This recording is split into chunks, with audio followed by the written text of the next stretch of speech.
Donc let's go pour ce premier cours. Donc le premier cours sur lequel on va travailler, c'est le calcul de la covariance et du coefficient de corrélation.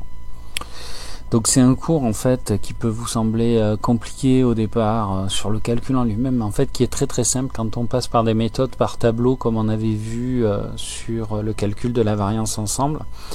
Ça va juste demander beaucoup de rigueur et surtout de faire bien attention, d'éviter les erreurs de calcul. Une fois que vous avez compris la technique, si vous faites attention à ça, en fait c'est très très simple.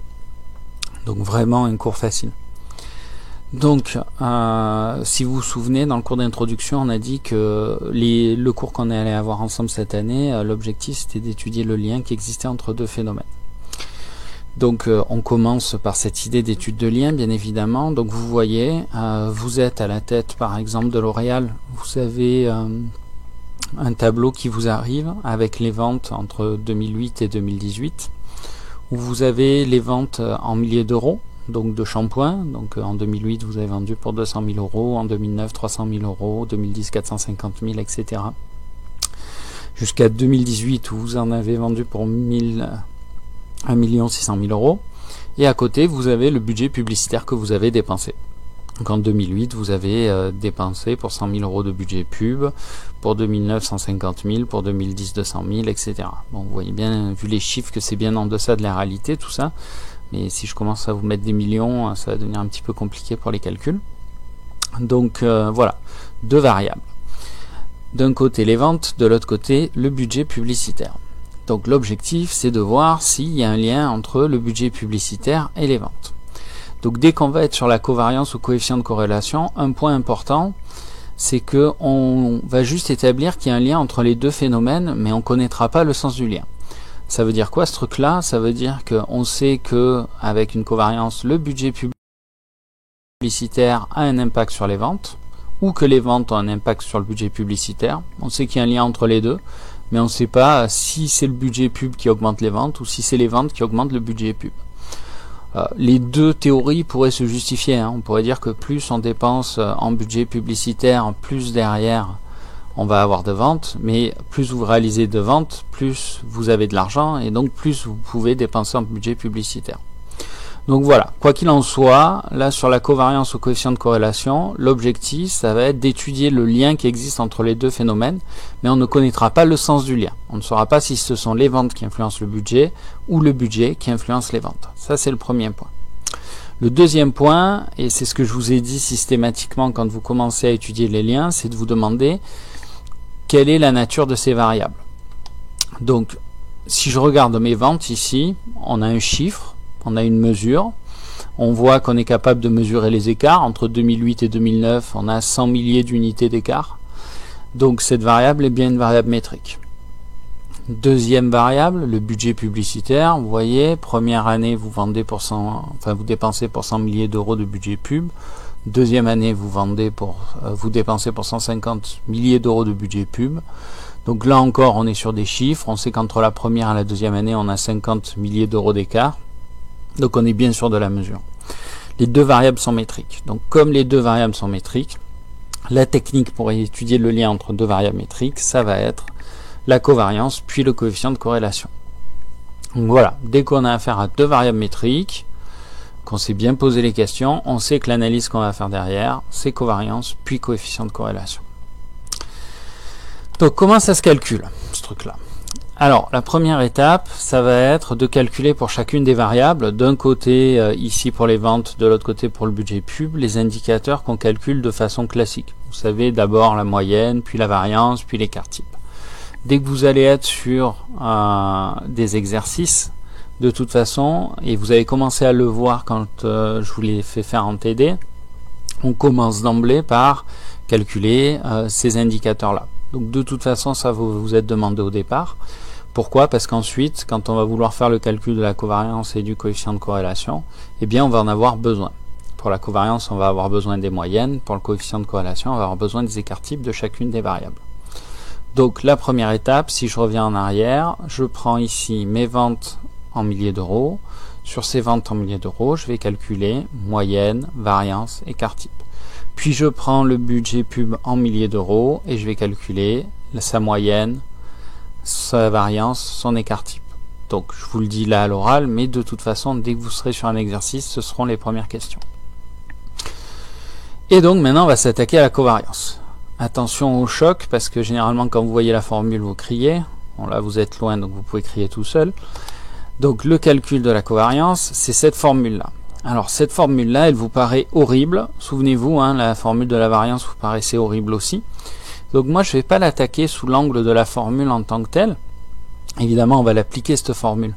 Mais je vais vous expliquer comment on l'applique. Parce que le point important, c'est le comment et c'est pas mémoriser la formule en tant que telle. Vous voyez, cette formule, elle comporte deux parties. Une partie sur les x, c'est la première variable. Donc nous, par exemple, ça sera les ventes. Une deuxième partie sur les y. Pour nous, c'est la deuxième variable, donc budget publicitaire. Donc on va décomposer dans un tableau cette formule pour vous expliquer comment on fait pour l'appliquer. Et vous allez voir en fait que c'est assez facile, mais il faut être rigoureux. Donc vous voyez, ça c'est mon grand tableau. Mon grand tableau au départ, bon, on a les années, on a les ventes et on a le budget publicitaire. Donc ces cases-là, je vais vous les commenter après, elles ne viennent pas de suite. Donc ça c'est le sujet, c'est les données que vous avez au départ. Les ventes par année, le budget pub par année. Donc la première étape, souvenez-vous, je vous ai dit, c'était de calculer les moyennes, écart type, etc. Et ça va vous être donné dès les premières questions de l'exercice. Donc là, quand on calcule la moyenne des ventes, je vous la donne là, ça fait 759. Quand on calcule la moyenne du budget pub, ça fait 386,36. Donc on a nos deux colonnes. Le début de la formule, si vous vous en souvenez ici, c'était, je reviens en arrière, xi moins x bar. Donc la moyenne des ventes moins la valeur des ventes pour une année donnée. Donc je crée une nouvelle colonne ici qui est x moins moyenne des ventes. Donc ça veut dire que sur cette colonne, on va passer par une méthode des tableaux, je vous l'ai expliqué. Je vais prendre ma valeur des ventes ici, 200 x, moins la valeur de la moyenne de x, 759. Donc là, ça va me faire moins 559. Et je vais faire pareil sur chacune des lignes. Donc vous voyez là, 300 moins 759, ça fait moins 459. Ligne suivante, 2010, 450 moins 759, ça fait moins 309. 2011, 300 moins 759, ça fait moins 459. 2012, 600 moins 759, ça fait moins 159. 2013, 700 moins 759, ça fait moins 59. Etc. sur chacune des lignes. Donc vous voyez ici, cette colonne-là, c'est x moins x bar, donc c'est les ventes moins sa moyenne pour chacune des lignes. Et on fait ça ligne par ligne. Alors attention, ça ressemble un peu à la formule de la variance qu'on avait vue ensemble, sauf que là, il n'y a pas de carré. Donc vous pouvez avoir des chiffres négatifs et il va falloir faire très attention à ce signe-là, si c'est un moins ou si c'est un plus. Pourquoi? Parce qu'après, on le verra, ça a un impact hyper important sur l'interprétation qu'on va avoir de la covariance. Donc, faire bien attention de chaque fois faire moyenne, ici, quand vous avez la moyenne, de faire la valeur sur la ligne, par exemple pour les ventes, moins sa moyenne, et c'est juste moins sa moyenne, hein, il n'y a pas de carré, donc le chiffre il peut être négatif ou positif, et c'est normal qu'il soit négatif ou positif, et que vous n'ayez pas que des chiffres positifs potentiellement. Donc une fois que je l'ai fait pour les ventes, x moins x bar, je fais la même chose pour le budget pub. Donc je crée une nouvelle colonne ici, où je vais prendre mon budget publicitaire, ligne par ligne, et je vais lui enlever sa moyenne. Donc ici, vous voyez, budget pub, 100, moins la moyenne du budget pub, 386, ça me fait moins 286. Ligne suivante, pareil, budget pub, 150, moins la moyenne du budget pub, 386, ça me fait moins 236,36. Troisième ligne, mon budget pub, il est à 200, moins la moyenne du budget pub, 386, ça me fait moins 186. Et je fais ça ligne par ligne. Donc là, j'ai x moins x bar, j'ai y moins y bar. Si on regarde la formule telle qu'elle était précisée ici, une fois que j'ai x moins x bar et y moins y bar, je multiplie les deux, ligne par ligne. Donc ça veut dire quoi? Ça veut dire que je crée une nouvelle colonne, x moins x bar multiplié par y moins y bar, et je fais le produit de ces deux colonnes. Donc là, ce chiffre-là, c'est moins 559 multiplié par moins 286. Et ça me donne 160 103,31. Ce chiffre-là, c'est moins 459 multiplié par moins 236. Et ça me donne ici 108 512. Ce chiffre-là, c'est moins 309 multiplié par moins 186. Et ça me fait 57 603. Et etc. pour chacune des lignes. Donc la dernière colonne, c'est le produit des deux précédentes. Donc ça, c'est ça, fois ça. D'où l'importance de bien faire attention aux signes précédemment, parce que quand vous avez deux moins, ça va se neutraliser, vous allez avoir que des plus. Mais imaginons que ici j'ai un moins et ici j'ai un plus, ben à la fin je vais avoir un moins. Et ça change complètement l'interprétation à la fin de la covariance. Donc faites bien attention aux signes et à la multiplication sur les signes. Donc une fois que vous avez fait ce tableau-là, c'est quasiment fini. Donc la principale difficulté, c'est d'être bien rigoureux sur les soustractions que vous allez faire. Donc je vous rappelle, premier chiffre là, x moins x bar, c'est 200, c'est les ventes moins la moyenne des ventes.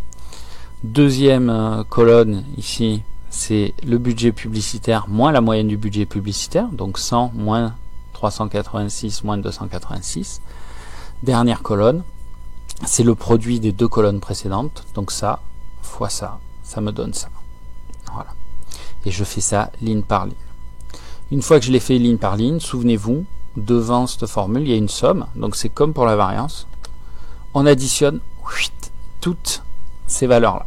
Vous additionnez toutes ces valeurs-là et vous divisez par le nombre d'observations. Donc là, j'ai 1, 2, 3, 4, 5, 6, 7, 8, 9, 10, 11 valeurs. Donc ça fait le total de tout ça additionné divisé par 11. Et vous avez une covariance de 107 169. Donc voilà pour la covariance. Je résume. Vous avez deux variables. Pour chacune des variables, vous allez créer une colonne valeur de la variable moins sa moyenne. Donc si la première on l'appelle x, ça va faire x moins x bar. La deuxième, si on l'appelle y moins y bar. Donc sur chacune des colonnes, vous faites la valeur moins sa moyenne. La valeur moins sa moyenne, ligne par ligne. Une fois que vous avez fait ça, vous créez une colonne qui est le produit des deux précédentes en fait. X moins x bar, y moins y bar. Donc vous créez cette colonne-là, et ligne par ligne, vous faites le produit des deux précédentes. Ça fois ça. Ligne suivante, ça fois ça. Ligne suivante, ça fois ça. Et vous remplissez comme ça. Une fois que vous avez rempli cette colonne, vous additionnez tout et vous divisez par le nombre d'observations. Ici, il y en a 11, donc on divise par 11 et ça vous donne la covariance. C'est le calcul le plus compliqué du cours de maths de ce semestre. Donc le reste, c'est de l'interprétation, donc il va falloir bien comprendre comment on interprète, mais c'est le calcul le plus compliqué. Voilà, donc si vous arrivez à faire ça, ensuite, tout le reste en termes de calcul, c'est plus que des soustractions, des divisions, des multiplications, en fait très simple. Néanmoins, toute la suite, notamment ce que vous verrez dans la prochaine partie sur la régression, dépend du résultat de cette covariance. Donc vous avez intérêt à faire très très attention quand vous la faites. Donc une fois qu'on a cette covariance, qu'est-ce qu'on en fait? Qu'est-ce qu'on en fait? La première étape, c'est l'interprétation. Donc en théorie, l'interprétation, quand la covariance est nulle, proche de 0, on n'a pas de lien entre les variables. Donc pas de lien entre les variables, ça veut dire que je peux bouger tant que je veux mon budget pub, ça n'a pas d'impact sur mes ventes. Je peux bouger tant que je veux mes ventes, ça n'a pas d'impact sur le budget pub. Si la covariance est positive, ce qui est le cas dans le cas où on est, là on est à 107 000 et quelques, les deux valeurs varient dans le même sens. Qu'est-ce que ça veut dire que ça varie dans le même sens?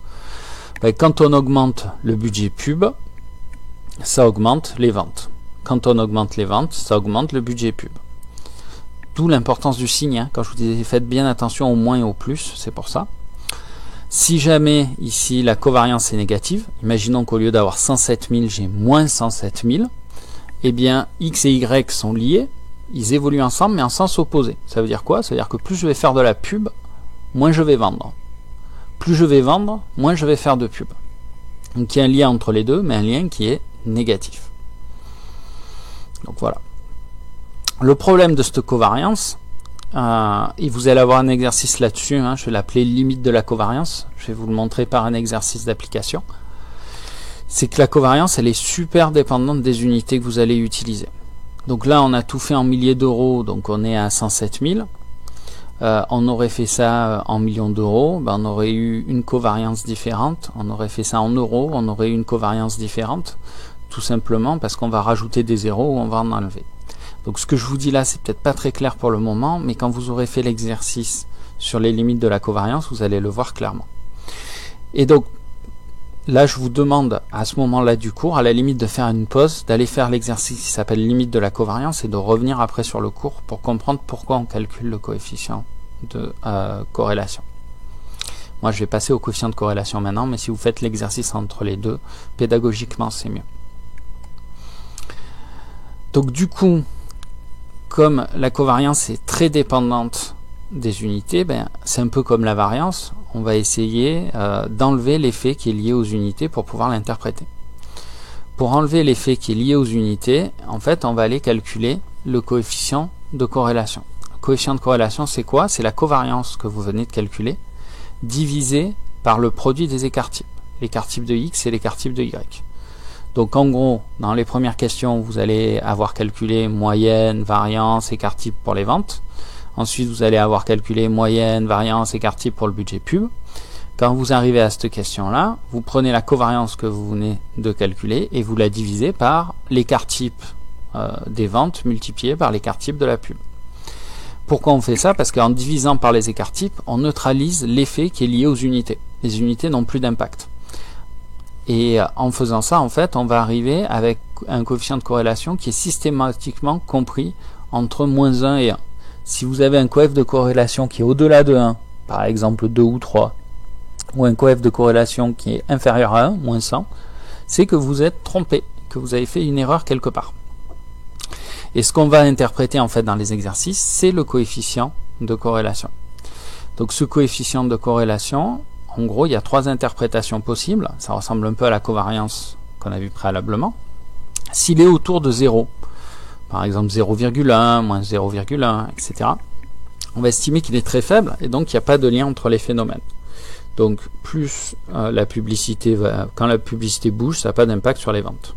Les ventes ne bougent pas, ou augmentent ou baissent, enfin, il n'y a pas de lien spécifique. Quand les ventes bougent, ça n'a pas d'impact sur le budget publicitaire. Voilà, il n'y a pas de lien entre les phénomènes. Quand c'est proche de 1, par exemple 0,8, 0,9, on va estimer qu'il y a un lien qui est fort, parce que la valeur est proche de 1. Donc il y a toujours deux choses à commenter dans un coef de corrélation. Il y a la force et le sens. La force, c'est lié à la valeur du coefficient. Donc si vous êtes à 0,8, 0,9, etc., on va dire que le lien il est fort. Okay, et là 0,8, 0,9 c'est positif, donc le sens, c'est la deuxième partie de l'interprétation, c'est le sens positif.